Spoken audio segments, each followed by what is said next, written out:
Hello everyone, my name is Heny Panghulan and I will be sharing my summer research project. I worked in Dr. Kathy McCoy's lab exploring the impact of transient colonization on peritoneal macrophages.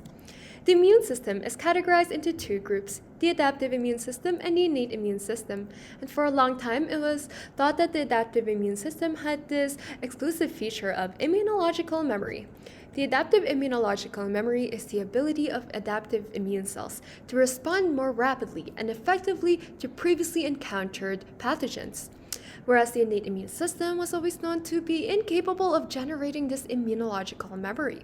However, recent findings have shown that the innate cells can actually adapt their function after previous exposure to pathogens, and therefore exhibiting traits of a cell with memory.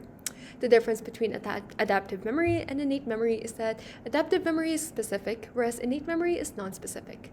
And this phenomenon of the innate immune system developing memory is called trained immunity. Trained immunity can be induced by exposure to microbes, parts of microbes, or proteins released by microbes. Now the next question is there any way that the trained immunity can be induced in our body?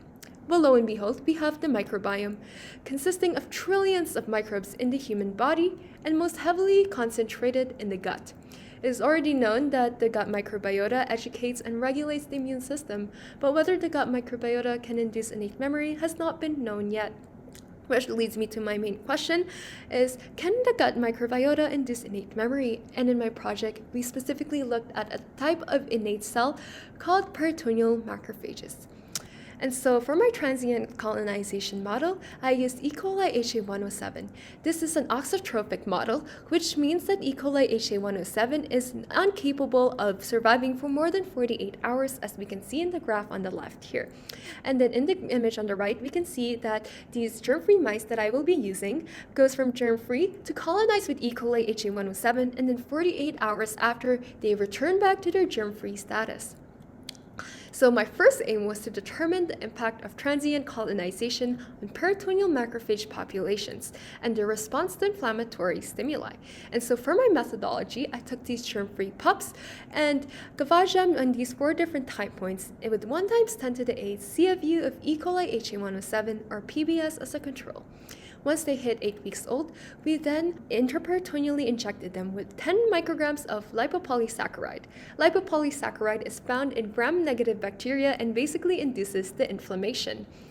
And then in these last 3 time points, that's when we analyze the peritoneal cells.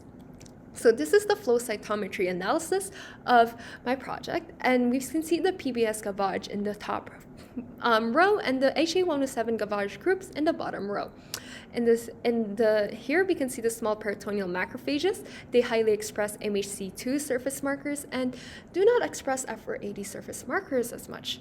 And then contrary to that, the large peritoneal macrophages highly express F480 and do not express MHC2 as much.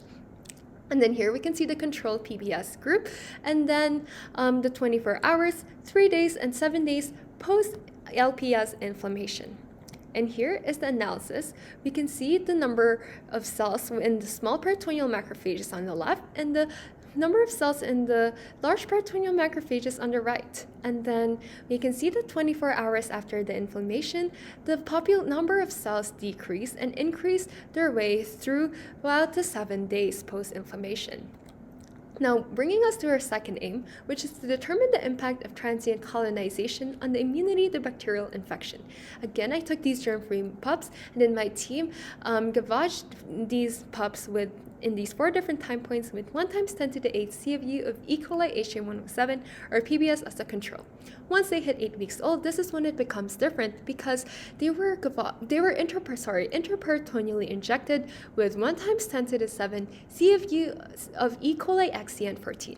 This is a nosocomial strain of E. coli, and it can survive for more than 48 hours. So 24 hours after this infection, we then analyzed the bacterial burden, and this is what we saw. We saw that the transiently colonized mice presented a trend towards higher bacterial burden in the peritoneal cavity 24 hours post-infection.